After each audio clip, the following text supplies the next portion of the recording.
Assalamu alaikum everybody, we're back and today we're going to be doing an explosive baklawa. So the ingredients for this baklawa are 2 rolls of phyllo dough, 2 cups of unsalted butter, so 2 sticks makes 1 cup, so we're using 4 sticks, 2 teaspoons of baking powder,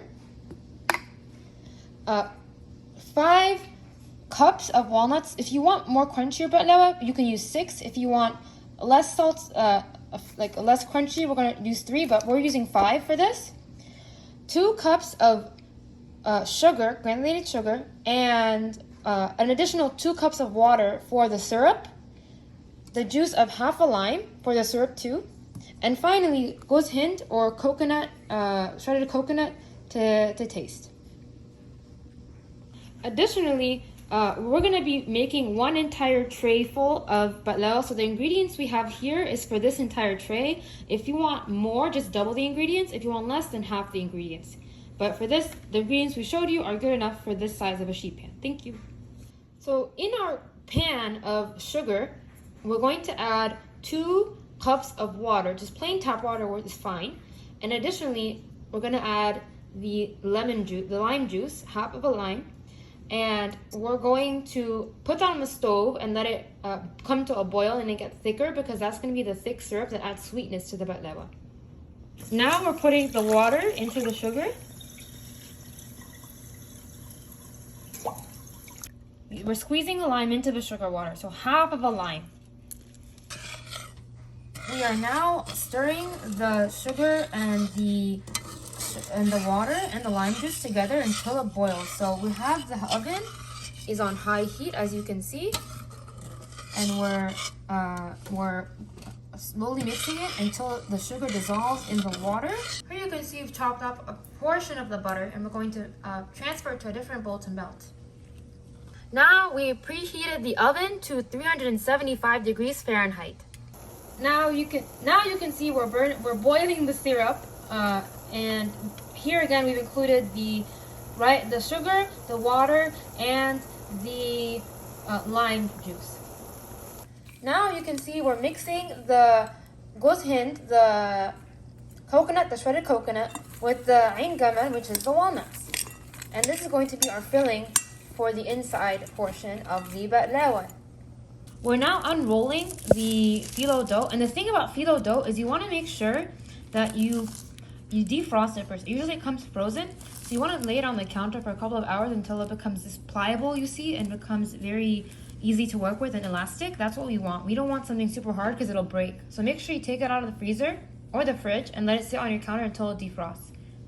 We're going to take half of the phyllo roll and we're going to move it aside. We're going to put the filling in that half. So we're going to put the filling in a straight line going from here to here, like so.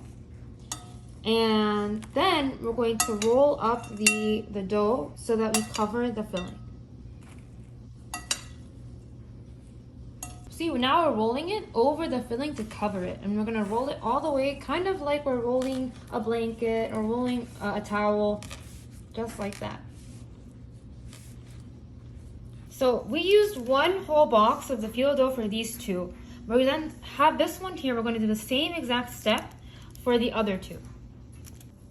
You see here, we're cutting it in a triangle pattern, but the important thing to note is that we're leaving a space in between. You see here, 1, 2, 3, and then here you leave a space. I'll show you another example. Here you see the space that we left. We're leaving almost like it's a quadrangle, but it's with a space. So it's, can I show you? 1, 2, 3, 4, with the space included. You can see here all the melted butter. This is again 2 cups of melted butter. We're going to use this to add softness and crunchiness to the dough itself, because when you put it in the oven, butter has a lot of water in it too. So the water, when it steams, it helps expand the phyllo dough and make it more puffy. Now adding in the 2 teaspoons of baking powder, and the baking powder also helps to add puffiness to the dough. Now we have all the butter in the baklawa. We're going to let it sit by itself and soak up that really nurturing butter for 30 minutes. Here we have it in the high part, so we're putting it there to let it really get really crunchy on top.